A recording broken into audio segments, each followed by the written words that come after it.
السلام علیکم ګرانو کتونکو، زم تفهیم. ګرانو کتونکو، د اسلام آباد خبرونه دي او دغه کې زمونږ نوخار سره تړلې څه خبرې دي، نو ما وی چې خپل نوخار سره شیر کړو.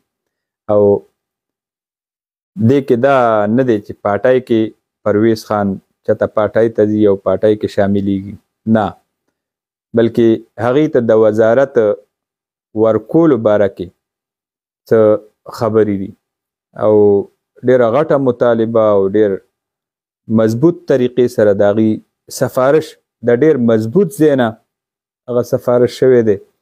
نو دغې باندې بیا وزیر اعظم هاوس کې باقاعده میټینګ شوی دی.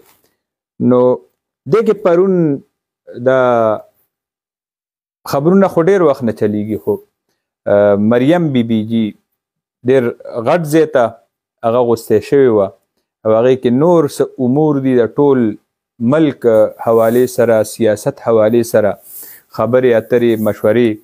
نو په هغې کې د را روان چې کم کیپ د وزیرانو مشیرانو دی، نو هغې کې د پرویز خټک صاحب نوم یې په هغه خلک وایي که نه په ړومبي دغه کې ایښی دی. نو چې هر سینګی دا سړی مشیر کوي، وزیر کوي. نو هغې نه پس بیا په وزیر اعظم هاوس کې ډېر غټ میټینګ شوی دی او په هغې کې درې کسان د دریو کسانو ترمنځ خبرې اترې شوي دي او هغه آرمي چیف صاحب و، وزیر اعظم صاحب او مریم نواز صاحبه وه. نو د نورو خبرو کې خو ملکی سطح باندې خبرې دي، سیاست دی، خو به هر حال مونږ همیشه نوخار باندې خبره کوو. نو هغې کې غټه خبره د پرویز خان د سفارش حوالې سره وه. دغه خبره وه، دغې باندې بیا په کم وزیر اعظم صاحب او وزیر اعلی صاحبې د هغې ترمنځ هم خپلو کې مشاورت خبرې او بیا پاټۍ کې هم خبرې اترې شوي دي.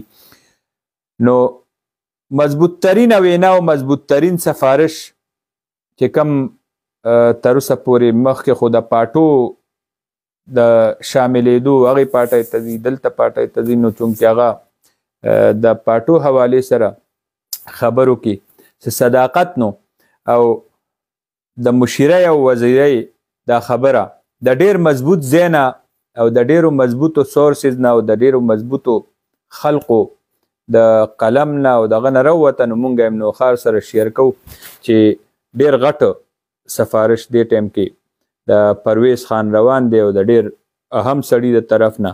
اوس ګورو به چې دغه د ملک سیاسي صورتحال دغه ځای ته رسي چې پکې به نور وزیران راشي او بل بیا دا حالت راځي چې مسلم لیگ نون چې کم صوبایي او مرکزي چې کم ټیم دی، نو هغوی به د دې ته غاړه کیدي که نه دې کې چې کم وزیران او مشیران دی نوی دا کم کسان نوټیفیکیشن جاری کیږي، نوي وزیران او مشیران دی علي، نو چې هغې کې بیا دا نوم راشي او که نه او کم کم وزیران به راځي. به هر حال یو ډېر لوی لیست دی چې په هغې کې دا نوم خامخا شاملو. نو ما وی چې زه خپل نوخار سره شیر کړم. ډېر زیات خلق د دې خبرو اورېدو په انتظار دي او ډېر نوخار چې ګڼ تعداد کې خلق دې حوالې سره خبر همیشه اوري او په دې باندې مونږ نه خبر هغه که هر قسمه صورتحال کې وي نو دا اورېدل غواړي. په هر حال بالکل مصدقه او د ډېر اهم ذریعې نه ماته دا خبرې را رسېدلې وي، نو ما تاسو سره شیر کړي چې په پیپلاین کې چې کمې منصوبې او وزارتونه را روان دي، نو هغې کې د نوخار یو نوم اخیستی شي. اوس به ګورو چې دا به پرویز خان طرف ته ځي که نه هغه به خپلې پاټۍ طرف ته ځي. به هر حال الله دې هغه وکړي چې کم کې د نوخار او د دې قوم خیر وي.